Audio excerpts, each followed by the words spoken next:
Camaradas, todo que pronto será el coronado con el éxito total del pueblo antifascista contra los enemigos de la República y de la patria, que nosotros somos los primeros en defender de una verdadera patria, de paz, de fortuna y de bienestar de todo un pueblo que se ha levantado para defender sus intereses, de sus hijos y de todos los antifascistas del mundo.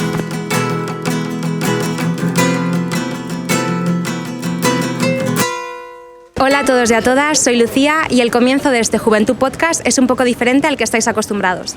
Y es que este 1 de mayo queremos conocer la situación laboral de los jóvenes en sectores en los que predominan. Así que hemos salido a la calle a conocer su realidad. Tenemos aquí con nosotros a Diego, que trabajó en una ONG como excaptador. Diego, ¿cuál crees que son los principales problemas que encuentras en tu sector? Es un sector que sus trabajadores son principalmente gente muy joven, e incluso algunos menores de edad. Lo que provoca es que mucha gente no conozca sus mínimos derechos laborales siquiera. Se legitiman ciertos discursos de precariedad con tal de encontrar este primer empleo y se permiten ciertas técnicas abusivas. Pues, por ejemplo, todo el tema de las comisiones a la hora de cobrar, que no haya ni siquiera un salario base en muchas de las ocasiones. Luego encontramos otras situaciones como la temporalidad, en el que son contratos muy precarios, semanales, incluso diarios. Otro, por ejemplo, también serían a la hora de las supuestas entrevistas, en el que realmente lo único que se quiere hacer es conseguir un socio, en este caso, o dos, o lo que te pida la empresa. Y al fin y al cabo lo que haces es trabajar gratis para ellos, aunque sea el primer día, el segundo día. Raúl, ¿cuáles son los principales problemas que se encuentran en tu sector? La principal demanda que hemos tenido los profesores desde hace muchísimos años tiene que ver con las ratios en las aulas, puesto que nosotros no podemos dar una atención lo individualizada y lo personalizada que se merecen en muchas ocasiones los estudiantes, ¿no? Realmente para un trabajador al final es algo muy angustioso, terminas llevándote mucho trabajo a casa que realmente luego no se remunera exactamente como debería. Con el tema de la infrafinanciación también pasa una cosa, no valdría simplemente con que un gobierno empezará a dar muchísimo más dinero. Si todos esos millones van para seguir aumentando la mercantilización y para seguir aumentando la privatización de la educación, realmente a nosotros como trabajadores nos da exactamente lo mismo. Necesitamos una financiación que a su vez tenga en cuenta que el dinero tiene que ir a las necesidades de los trabajadores y de los estudiantes, y luego también ocurre en muchas ocasiones la cuestión de la temporalidad. Hay un montón de compañeros interinos que no tienen un centro de trabajo fijo, que no es fácil para ellos lograr un centro de trabajo fijo en muchísimas ocasiones, y que hacer un proyecto de vida sin tener en cuenta cuál va a ser exactamente tu lugar de residencia es muchísimo más complicado, ¿no? Estamos con Leo, que pertenece al sector de la restauración. ¿Cuáles son los problemas más recurrentes que encuentras en este sector? Hombre, yo creo que los problemas más recurrentes en nuestro sector, sobre todo para la gente joven, principalmente la precariedad, los contratos basura, muchas veces sin contrato, cobrando por debajo del salario mínimo interprofesional, horas extra de más sin pagar, el trato abusivo muchísimas veces del empleador, lo barato que, por así decirlo, sale estar puteando todo el día al trabajador, todo el respaldo que tienen los empresarios y todo eso se suma a las condiciones actuales. Si ya la precariedad está extendida en todos los ámbitos en los que, por así decirlo, tenemos más dificultades los trabajadores de organizarnos, esto se agrava muchísimo más. Como no tenemos la capacidad de una plantilla grande de personas que tengan conocimiento extenso en los derechos, pues todo esto se aprovechan de la situación. Entonces muchas veces decir, es que tenemos a 300 personas como tú detrás. Entonces todas estas cosas yo creo que al final agravan muchísimo la situación que ya de por sí estaba mal de antes. Nosotros todos sabemos que la hostelería siempre ha tenido condiciones nefastas, pero que ahora incluso se están agravando aún más. Precisamente por todo lo que comentas, es importante que los jóvenes se puedan organizar, pero es especialmente difícil cuando tienen contratos temporales, contratos precarios. ¿Cómo hacéis para que los jóvenes puedan tomar las riendas un poco de su futuro? Pero sí que ocurre que bueno, con toda la cuestión de los interinos es verdaderamente complicado, porque muchas veces están pensando más en su posición, incluso en cómo pueden salir de esa situación de temporalidad, que en cómo pueden solucionar sus problemas, ¿no? Y eso es un problema que también tiene que ver con la movilidad. Es decir, si yo este año estoy en un centro, imagínate, conozco un sindicato, conozco a mis compañeros que están organizados, pero el año que viene me cambian de centro, voy a un sitio nuevo, la situación sindical no tiene por qué ser la misma, incluso puede que haya dificultades de organización, etcétera, etcétera. Pero más allá del profesorado, sí que es cierto que hay, por ejemplo, todos los compañeros que son trabajadores no docentes, que se dedican a la limpieza, que se dedican a todo el tema de administración, administración, conserjería, etcétera, etcétera. Por ejemplo, hay muchísimos centros en la Comunidad de Madrid que todos estos servicios lo tienen subcontratado. En mi centro, sin ir más lejos, la limpieza está subcontratada, los trabajadores están por una ETT que les van renovando constantemente y que no tienen ningún tipo de antigüedad porque van renovando contratos cada X meses, ¿no? Eso es una situación realmente complicada para estos trabajadores. Entre los jóvenes, pues también ocurre, hay muchos de estos compañeros no docentes que son jóvenes y que vienen pues, a trabajar a nuestro centro y que sin ellos es totalmente imposible, sin todos estos trabajadores, que haya vida en los centros de estudio. Y yo creo que sí que a todos los niveles debería darse un paso adelante para intentar solventar todos estos problemas que vive la juventud y que pues, se pueda organizar en mejores condiciones, desde luego. Que existan estos contratos precarios, sobre todo bajo la temporalidad, dificulta muchísimo más. Si yo, por ejemplo, mis compañeros cambian cada 3 meses, pues a nadie le interesa, entre comillas, empezar a pelear por unos derechos de un trabajo que probablemente de un día para otro te escribe el jefe un mensaje por WhatsApp y te diga mañana ya no venga. Entonces ese es el primer punto. Segundo, y las medidas, por así decirlo, que se implementan para proteger a los trabajadores no son efectivas, cuando llega el momento y tú te enfrentas contra tu empleador, tengas que esperar muchísimo tiempo hasta que te paguen el dinero que tal, o tengas que meterte en una serie de pleitos. Obviamente a mí como persona de 20 y pocos años me asustan. Sobre todo si no estamos organizados como en teoría tendríamos que estarlo, pues obviamente no es igual tú enfrentarte solo contra el empleador a una plantilla entera que pueda ejercer una presión, que pueda planificar para una huelga y todas estas cosas. Entonces yo creo que principalmente es eso, que si tuviéramos la posibilidad de organizarnos y sobre todo eso, que los contratos no tuvieran estas formas, nuestro propio contexto como trabajadores, que tú te imaginas un camarero solo en la barra de un bar, que no es como la plantilla de una fábrica de 500 trabajadores que hacen el parón, es todo mucho más complicado.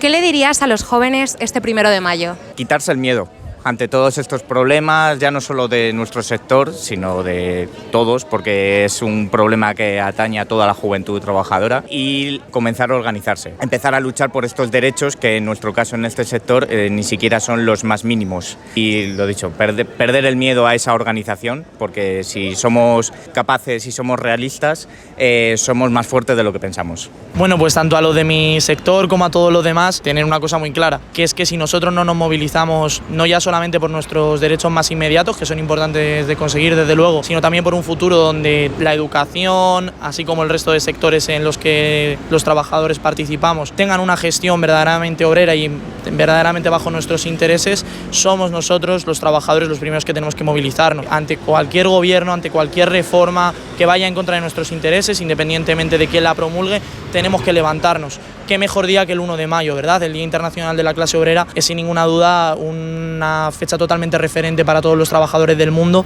para los trabajadores de nuestro país y para los trabajadores de la enseñanza tiene que serlo también.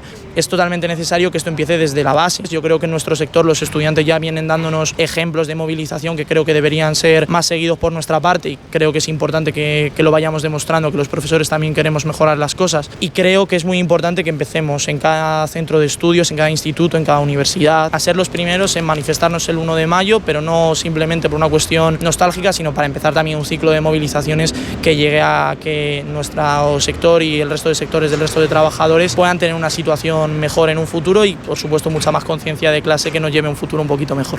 Yo les diría que ahora mismo tenemos mucho más que ganar que de perder y que, sobre todo, tenemos que empezar a hacernos respetar. Que tenemos que empezar a hacernos respetar porque muchas veces tú, como persona joven, vas con toda la ilusión del mundo a buscar un trabajo y se da por hecho que los jóvenes estamos, por así decirlo, para nuestros primeros trabajos para explotarnos, para hacernos las pasar putas hasta que digamos ya. Entonces yo creo que sobre todo eso, que nos tenemos que hacer respetar nosotros mismos, tenemos que hacer valer nuestros derechos y tenemos que poco a poco, brazo con brazo, tanto obviamente desde el sector de la hostelería como en todos, luchar por lo que realmente nos merecemos, por nuestros derechos. Con estas últimas palabras le paso la conexión a Pedro en el plató, que profundizará junto con otros invitados sobre esta problemática. Nos vemos pronto. Muchas gracias a la periodista Lucía Muñoz por este reportaje. Lo que acabamos de ver es otro testimonio vivo sobre las pésimas condiciones que tienen que soportar los jóvenes obreros en sus trabajos. La inestabilidad y la precariedad, consecuencia de la flexibilización del modelo de trabajo, gobiernan estos puestos. Las realidades de los sectores que hemos visto son tan solo muestras localizadas de la pauta vital de una generación que ha crecido y que ha vivido entre dos crisis. Una generación prisionera, por tanto, bajo el signo de la crisis cíclica y estructural del capitalismo, la crisis general de un sistema en el que hay casas vacías y gente sin casas, en el que se desperdician recursos y la gente se muere de hambre, en el que vivimos hacinados en ciudades y hay enormes enormes territorios despoblados, en el que unos acumulan sin cesar y otros no llegan a fin de mes. Las nuevas formas de explotación de las que hablaremos en el siguiente número del Juventud son solo una manifestación brutal del capitalismo, un modelo caduco, un modelo criminal que se construye sobre la base de las violencias diarias y constantes contra nuestra clase. La lucha de clases sigue hoy vigente. Por mucho que la burguesía y sus portavoces cierren filas para negar lo evidente, en este lado de la trinchera estamos los sometidos a esta explotación, que es el trabajo asalariado contemporáneo, que aunque revista y adopte novísimas formas, no es otra cosa que la vieja explotación capitalista de siempre.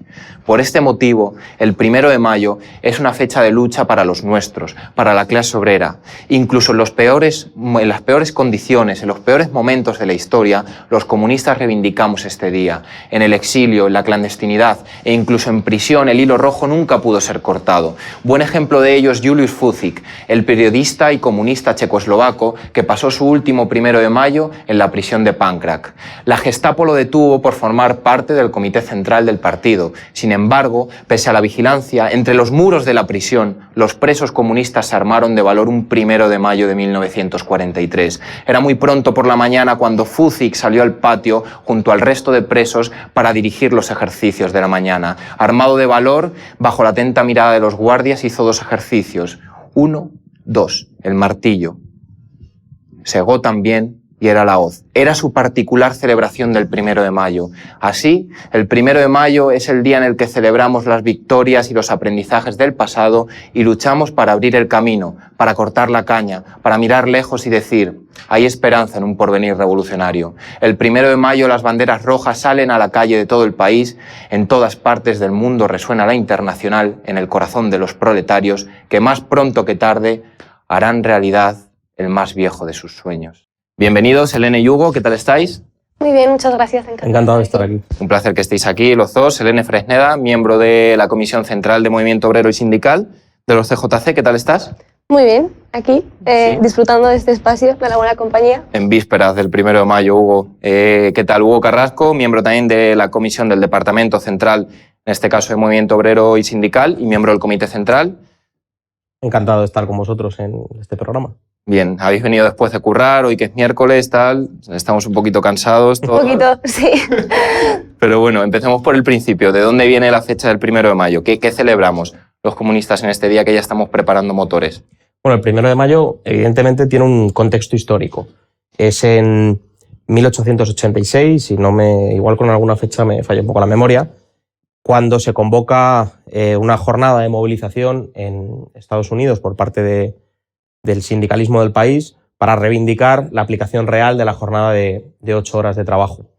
Sufren una brutal represión, especialmente en Chicago, y fruto de la represión sufrida, en la que 8 sindicalistas fueron condenados, 5 de ellos a penas de muerte, la Segunda Internacional, en su primer congreso, 3 años después, decide proclamar el 1 de mayo como Día Internacional de los Trabajadores, como Día Internacional de la Clase Obrera, y que se celebre en todo el mundo una jornada de lucha por la conquista de las 8 horas de trabajo. Eso tiene una correlación hoy con las condiciones de trabajo de la clase obrera en todo el mundo. Estamos viendo como hoy la jornada de trabajo de 8 horas en la práctica es una entelequia. Estamos viendo como las distintas patronales tratan de tergiversar esto de la jornada de trabajo, sí, hablando del tiempo de trabajo efectivo y este tipo de cosas, para en la práctica alargar las jornadas de trabajo, aumentar la productividad en las empresas. Y yo creo que además el 1 de mayo tiene un significado muy especial, que es que nos permite ver que independientemente de nuestro origen nacional, conformamos una misma clase en todo el planeta. Es verdad que en España el 1 de mayo es una jornada festiva, fundamentalmente. Nosotros, los comunistas, tratamos de que sea una jornada de lucha y de combate, de reivindicación, pero se desarrolla en unas condiciones bastante pacíficas. Mientras que en otras partes del mundo, nuestros camaradas, compañeros de sindicatos que están ilegalizados, como en Ucrania o como en Kazajistán, salen a la calle en condiciones de lucha mucho más duras para reivindicar los derechos políticos, sindicales y económicos del conjunto de la clase. Claro, lo que tú comentabas, por ejemplo, el tema de la jornada de 8 horas, lo hemos visto hace nada en las casetas, por ejemplo, en Sevilla, la Feria de Sevilla, ¿no? como decía la patronal y allí los hosteleros y demás. No, hombre, si es que si no puedo contratar a la gente 12 horas, no me sale rentable. Y mucha de esa gente son jóvenes los que están afectados por eso, ¿no? A ver, un poco lo que decía Hugo de el 1 de mayo, aquí tiene un carácter más de celebración, por decirlo así. Creo que muchos jóvenes se sienten un poco desligados de toda esa herencia histórica, ¿no? Ese legado colectivo histórico de lo que es el 1 de mayo.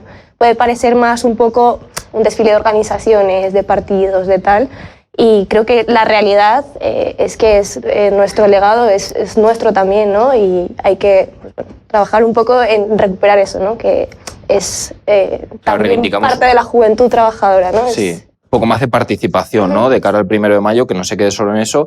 A ver, es verdad que, claro, evidentemente veníamos de un periodo, por ejemplo, de la transición, un periodo de movimiento obrero más combativo. Ahora quizás esa manifestación, esa jornada de lucha no tiene la dimensión que debería tener, tanto histórica por la tradición que decimos, pero tampoco hay una participación muy, muy amplia, ¿no? ¿A qué se puede deber esto? Hombre, yo creo que las explicaciones nunca son, no sé si unilaterales es la palabra, pero no obedece a un único factor, ¿no?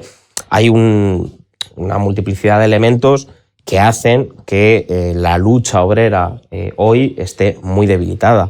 Desde... Podríamos hablar la mutación del Partido Comunista de España como vanguardia política de la clase obrera en una organización oportunista y socialdemócrata con la deriva eurocomunista, el papel hegemónico de la socialdemocracia en el seno del movimiento obrero, la pérdida del retroceso de la conciencia de clase entre los propios trabajadores y trabajadoras. Yo creo que son muchos los elementos que es necesario analizarlos y que fundamentalmente de ellos tienen que partir las tareas que nosotros asumamos, tanto hacia el propio 1 de mayo, como fecha histórica del movimiento obrero y como jornada de movilización mundial de la clase obrera, como hacia el conjunto del movimiento obrero y sindical.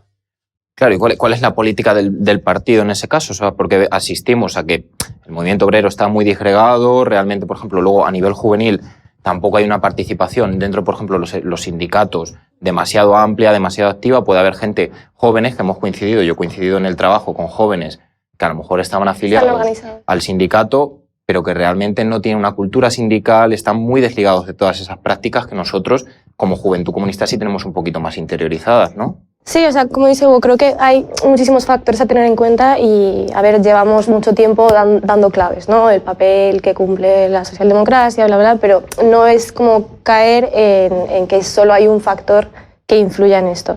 Vemos en los sindicatos, hay afiliación, lo que no hay es militancia política, que es lo que requiere el contexto, ¿no? Militancia política no solo en los sindicatos, sino pues, en los barrios, en los centros de estudio, pues, en los espacios que ocupan los jóvenes. Eso y una serie de experiencias fallidas de organización que yo creo que han llevado también a cierta apatía hacia la participación activa, ¿no? Un poco... Yo creo que hay un elemento importante con el que nosotros tenemos que confrontar abiertamente, que es precisamente esa apatía que decía Selene, ese pesimismo instalado entre los trabajadores y trabajadoras de que realmente no se puede hacer nada frente a la explotación, de que esto es lo que hay, de que cuando tu jefe te dice que si no te quedas a hacer 2 horas más que no vas a cobrar ni te van a devolver, que ya sabes dónde está la puerta y que no se puede hacer mucho, que si no tienes los elementos para trabajar en tu empresa en condiciones seguras, donde no te estés jugando la vida, que estamos hablando de que en España, que es un país, bueno, que en relación a otros países está más avanzado en términos de derechos laborales, ¿no? Pero es que en 2021 más de 700 compañeros perdieron la vida en el puesto de trabajo. Solo muertes, sin contar accidentes muy graves y demás. Sí. Que todo eso no es inevitable. Que podemos acometer iniciativas, poner en práctica la organización sindical, actuar en los centros de trabajo como clase, organizados con los nuestros y con las nuestras, para confrontar el poder organizado de los capitalistas. Esto, dicho así, está muy bien, pero claro, convencer a la gente luego es bastante más complicado. Pero es que también es una cuestión de identidad, en el sentido de recuperar la capacidad de ser, ser escuchados por los trabajadores otra vez, de que se sientan identificados con esa necesidad de organización colectiva y organización colectiva consciente. Sí. tomar las riendas de cuáles son las problemáticas a las que nos enfrentamos todos los días y que tenemos objetivos comunes. O sea, claro, también en un sentido propositivo, o sea, quiero decir, porque venimos también de una época de resistencia, digamos, frente a esas medidas. La verdad que, o sea, el capitalismo es brutal, lo comentaba en la editorial, el tema de las violencias constantes y diarias, pero claro, necesitamos organización y, por ejemplo, la campaña que sacamos ahora central venía un poco de esto, ¿no? Que era de transformar toda esa rabia en organización y no dejarnos ganar por la apatía, porque eso también es fundamental. Lo hemos comentado aquí en este plató varias veces. La resignación y la apatía que tienen los jóvenes es brutal y es uno de los mayores enemigos que tenemos ahora mismo, realmente, ¿no? Entonces, toda esa organización tiene que ser canalizada y estas fechas, como por ejemplo el 1 de mayo, son importantes para todo esto. Quería preguntaros un poco también cómo afecta, por ejemplo, estamos viendo el tema del mercado de trabajo, lo de la flexibilidad, que lo hemos hablado antes entre bambalinas un poco, ¿no? Y tal.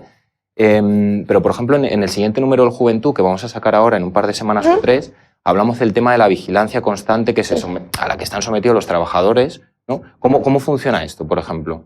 A ver, cuando hablamos de vigilancia podemos hablar de muchísimas cosas. A mí me gusta ser muy pesada con una cuando hablo del tema, que es cómo, a ver, la tecnología no es inocente, por decirlo así, ¿no? O sea, tiene una utilidad según quién le dé uso. Sí, quién la aplique y quién la aplique y qué tal. En el caso de la vigilancia en los centros de trabajo, por ejemplo, las herramientas más utilizadas, más vistas, es control de jornada, control de productividad. ¿Y qué pasa? Que llega un momento en el que se diluye lo que es el espacio de trabajo y el espacio de vida privada, ¿no? Muchos casos de llegar a tu casa, no soltar el móvil, te llaman, el correo, todo esto. Entonces, primero es el seguimiento de la productividad constante, de cuando te levantas al baño, ¿no? O sea, este tipo de cosas. Cuando te levantas al baño, cuando tal, no sé qué. O sea, control GPS, hay gente control GPS, escuchas, o sea, hemos tenido un montón de denuncias de escuchas, de este tipo de cosas. Y la dilusión de el espacio de trabajo, el espacio personal, el espacio de descanso. Claro, es que todo eso que tú me planteas, Helene, va configurando como un nuevo marco de relaciones laborales, lo estamos viendo con el tema de la reforma laboral, Hugo, y al final eso impide incluso mucho más a los trabajadores, el tema de no tener un centro de trabajo, todo esto, la organización, que al final a nosotros nos dificulta esa tarea de llegar a un centro de trabajo. Si no hay centro de trabajo, si la gente trabaja desde una plataforma digital, es muy complicado para nosotros hablar con ellos directamente, ¿no? Claro, al final, lo que nosotros estamos viviendo en España, y no solo en España, ¿no? en todo el planeta, en el marco de la Unión Europea, es la implementación a través de distintos mecanismos más o menos traumáticos, y esto es importante situarlo, del trabajo a demanda. En el periodo de la crisis anterior, que en algún momento se terminó para los trabajadores la crisis, ¿no? Vivimos una serie de medidas destinadas a, esencialmente, rebajar salarios, aumentar la explotación, aumentar el tiempo de trabajo, se quiere decir un poco a lo bestia, ¿no? Con una serie de reformas laborales muy agresivas que provocaron unas huelgas generales y demás. Lo que estamos viendo hoy es un proceso mucho más civilino. No se trata de una agresión, o no se percibe como una agresión directa, en el sentido de que te dicen, no, pues a partir de ahora tu convenio caduca y tú vas a estar hasta todos los trabajadores y dependes del salario mínimo interprofesional y no de una tabla de convenio, entonces te bajamos el sueldo 300 pavos todos los meses, ¿no? Sino que es, bueno, a través de una serie de mecanismos que se presentan como beneficiosos para los trabajadores, y aquí es donde entra en juego el papel de la socialdemocracia, se generan marcos normativos que regulan o que vienen a blanquear la explotación que se estaba dando en otros términos, ¿no?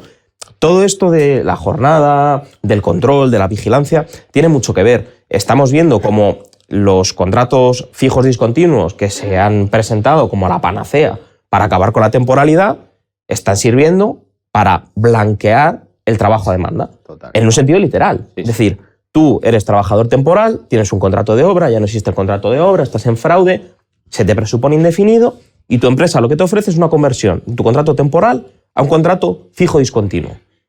¿Qué implica el contrato fijo discontinuo? Que tú tienes unos periodos de actividad y unos periodos de inactividad. ¿Cuándo es ese periodo de inactividad? cuando lo determinen las necesidades de tu empresa. Claro. Es decir, tú terminas tu trabajo, te vas a tu casa y mañana lo mismo tu empresa te dice que no trabajas. No trabajas, no lo cobras. Ojo. Claro, claro. Y tiras del paro que tengas, el que lo tenga. Claro. ¿Que no lo tienes? Bueno, pues ahí están una serie de mecanismos que tratan de atemperar el impacto que eso tiene, el impuesto mínimo, o sea, el ingreso mínimo vital y este tipo de cuestiones, pero claro, implica esencialmente lo que decía Selene, ¿no? Que esa división entre tu tiempo personal y tu tiempo de ocio, fijaros, cuando hablamos del 1 de mayo, en 1886 los trabajadores de Chicago que salían a la calle salían bajo la consigna de 8 horas de trabajo, 8 horas de descanso, 8 horas de tiempo libre, ¿no? Eso desaparece, ¿no? En el momento en el que tú vives encadenado al puesto de trabajo, a la empresa, a través de las nuevas tecnologías, porque tú estás pendiente permanentemente de que te llamen para ir a trabajar, pero tú no sabes cuándo te van a llamar al trabajo, ¿no? La cuestión de las ETTs, ¿no? Te llamo, si con suerte un día antes o 4 horas antes, oye, ¿qué curras? Hace un par de años me contaba un camarada nuestro de Castilla y León y me decía, joder, macho, estoy currando con una ETT, coincidimos de vacaciones en Cantabria, me la encontré en la playa y me dice, me he venido 3 días de vacaciones porque justo en el curro me han dicho que en 3 días no trabajo, pero habitualmente me llaman con menos de 12 horas de antelación. Para entrar a lo mejor un turno de noche a la fábrica, lo que sea.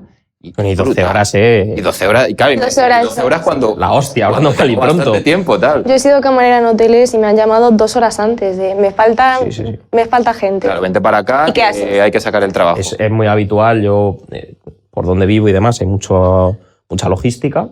Es un sector que ha despuntado además con esto del comercio digital, las nuevas tecnologías ha crecido muchísimo y es la fórmula a través de la que se funciona. Es decir, están las empresas, tienen unas enormes cadenas de subcontratación donde entran en juego las ETTs y esencialmente la juventud de la zona que no tiene trabajo está apuntada a estas bolsas de trabajo, a estas ETTs y está literalmente en su casa o haciendo su vida pendiente de que en algún momento alguien le llame y le diga en 2 horas estás en Amazon o en tal empresa, ¿no?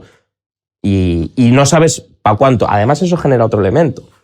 Si tú no sabes cuándo vas a trabajar, tú no sabes cuándo vas a tener ingresos. Y entonces, cuando los tienes, en un sentido lógico, tú tratas de maximizar la ganancia, ¿no? Por así decirlo. No sabes lo que va a llegar a final de mes. Claro. Entonces, ¿qué pasa? Que si a ti te ofrecen echar 8 horas extra más ese día y partirte el espinazo trabajando 16 horas, lo vas a hacer. Porque no te queda otra, porque no sabes cuándo vas a poder volver a tener dinero para poder seguir comiendo, tener una casa o tener unos ahorros para independizarte, ¿no? Claro, pero con eso además rompemos la organización que pueda haber en el centro de trabajo. Claro. Porque si yo tengo una parte de la plantilla dispuesta a trabajar lo que haga falta, porque está en la miseria más absoluta, aquellos que no están dispuestos a hacerlo, progresivamente van a ser apartados de la empresa. Vale, claro. Entonces, todas estas lógicas también redundan en la organización, como decías tú antes. Si yo no tengo un centro de trabajo permanente, es mucho más difícil la organización sindical. La inmensa mayoría de la afiliación a los sindicatos viene de los centros de trabajo.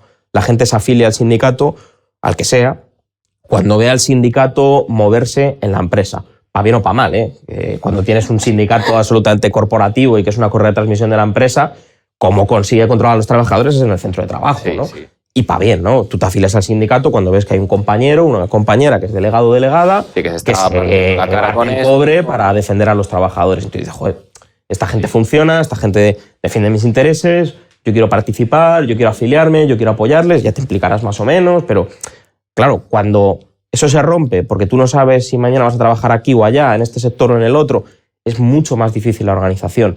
Y además ese marco de temporalidad, que es importante señalar que no es únicamente un formato de contratación, que la temporalidad implica muchas otras cuestiones, como esto que situamos del trabajo a demanda, es muy difícil que te organices en el centro de trabajo.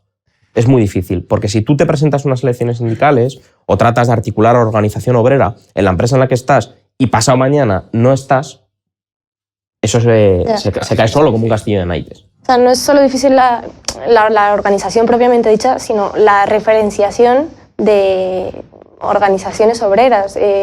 Si no hay espacio de trabajo, las plantillas son rotativas, vas de una empresa a otra cada 2 meses, es muy difícil construir un proyecto colectivo a largo plazo. Y que no es casual. Tampoco. Claro, evidentemente, es inocente, ¿no? Claro, es que parece un poco de perogrullo, pero es que esto a veces se presenta así, ¿no? Como, bueno, ha pasado. Sí. Ha pasado, nuevas formas de trabajo que aparecen. No, nuevas formas de trabajo que implementan determinados gobiernos para satisfacer determinados intereses muy determinados. Y ojo, cuando tú tienes esos problemas y aun a pesar de ello te atreves a organizarte, no vuelves a trabajar. Y yo conozco un ejemplo muy claro que son los compañeros de Amazon en San Fernando de Henares. Sí. Es un centro de trabajo muy grande, tiene un porcentaje de trabajadores por ETT muy grande, y en la primera huelga, que fue muy mediática, que llevaron a término, muchos compañeros de la ETT secundaron la huelga, vencieron el miedo y se organizaron con sus compañeros y salieron adelante. Un seguimiento masivo, un seguimiento de en torno al 95%, creo recordar, de esa huelga. Hablamos del año 2018. Al término de esa huelga, 400 compañeros fueron despedidos y no se renovaron sus contratos. Y a los de TT no los volvieron a llamar. Claro, no es que fueran despedidos, no se les echó por actividad sindical, simplemente no te volvieron a llamar. Claro. Ni para Amazon, ni para ningún otro trabajo a través de la ETT que te contrata. Evidentemente. Entonces, tienen unos problemas añadidos, que es que al final se vuelven a generar, que nunca dejaron de existir, pero las llamadas listas negras. Sí, eso sigue existiendo. O sea, el panorama realmente es este. El partido y la juventud se moviliza el 1 de mayo, que queda ya muy poquito. ¿Cuál es el papel del partido y la juventud este 1 de mayo? Y con esto vamos despidiendo. Y un mensaje que queréis mandar a los jóvenes y a los trabajadores. A ver, creo que está bien separar partido y juventud en cuanto al papel que cumplimos de comunicar y animar a la organización y a la militancia política, ¿no? Pero en este caso creo que es el mismo. Tendemos a separar, por ejemplo, el hecho de cuando termines tus estudios y te metas en el mercado laboral, todo esto, esta ya no es la realidad de la juventud trabajadora. O sea, se utiliza como una enclave comunicativa, ¿no? Terminar los estudios, empezar a trabajar, bla, bla, bla, pero todos, por lo menos gran parte de nosotros estudiamos, trabajamos. Entonces creo que el papel es el mismo. El papel del Partido de la Juventud es comunicar la necesidad de organizarse, sí, que suena a cliché, ¿no? Pero porque significa tomar las riendas de nuestra propia vida. Creo que el papel es ese, comunicar la necesidad de tomar las riendas de nuestra vida, porque tenemos necesidades comunes, objetivos comunes y... Independientemente de, por ejemplo, siglas sindicales, independientemente de cualquier cosa. Organizarse no digo a la juventud, todos corriendo, no, en tus barrios, en tus centros de trabajo, de estudio. Eso es, desde el PCT publicamos un manifiesto para el 1 de mayo, situando un poco las claves políticas que consideramos que es necesario, de lo que es necesario hablar este 1 de mayo. Estamos en un contexto terrible. Estamos viendo cómo la justificación a través de una guerra imperialista y de la pandemia y la crisis catalizada por la pandemia que hemos atravesado, que seguimos atravesando, está sirviendo para devaluar masivamente las condiciones de vida y de trabajo del conjunto de los trabajadores y trabajadoras.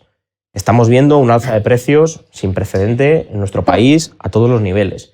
Estamos viendo retroceso en materia de derechos laborales. Estamos viendo una agresión a todos los niveles. Hay una reforma educativa, creo que habéis hablado de esto en algunos episodios, en marcha en todos los ámbitos para adecuar las necesidades de la producción al ámbito educativo. Estamos viendo un recorte brutal en el ámbito de la sanidad pública, especialmente la atención primaria, pero esto también revierte en la atención hospitalaria y en otros ámbitos. Es decir, el ataque es general. Y ante eso, lo que planteamos los comunistas y las comunistas del PCT y de los CJC es que la respuesta de la clase obrera tiene que ser general. Que es necesario eso que planteamos desde el partido a veces de pasar al contraataque. Es necesario plantarse y situar que no estamos dispuestos a seguir retrocediendo. El 1 de mayo es una fecha muy importante para el conjunto del movimiento obrero, para el conjunto de la clase obrera, pero tenemos que ir más allá. Tenemos que hacer del 1 de mayo, si podemos decirlo así, una fecha de salida, un arranque para una movilización general necesaria para combatir toda esta maraña de medidas y contextos que también se presentan como casuales, que permita a los trabajadores poner freno a los planes de la patronal y que, lo decimos abiertamente, frente a la radicalización de la patronal, frente a la radicalización de la burguesía, lo único que cabe es la radicalización de la clase obrera. Y nosotros planteamos abiertamente nuestras propuestas políticas para la superación de una sociedad que no da más de sí. Y a eso salimos también el 1 de mayo. Y es importante concebir que el 1 de mayo y la lucha obrera no va solo de si tengo que ganar más o menos salario o si tengo que tener mejores condiciones de trabajo. Hablamos de las condiciones generales de vida de la clase obrera y de la necesidad de superar el capitalismo para garantizarlas.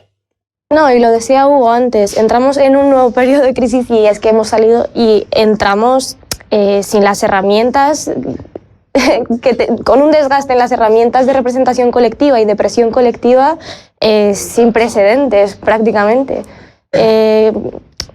La necesidad de una organización independiente de la clase trabajadora, de la juventud trabajadora, alejada de pues, ciertos sectores, ¿no?, que nos llevan a veces a defender posiciones que son objetivamente contrarias a nuestros objetivos y a nuestros intereses. Organización independiente de la clase, hay poco más que decir. Organización es lo que se ha repetido mucho, ¿no?, a lo largo de todo el programa. Organización. Os tengo que despedir, que no tenemos tiempo para más. Muchísimas gracias, Hugo y Selene. Muchas gracias a vosotros. Y nada, estas han sido las claves políticas de cara al 1 de mayo. El Partido y la Juventud estaremos en la mayor parte de las ciudades del país con nuestras banderas, con nuestra militancia, trabajando por acercar a cada vez más trabajadores y a más jóvenes, mujeres, familias a este 1 de mayo y bueno, esperamos veros ahí en las manifestaciones. Un saludo proletario.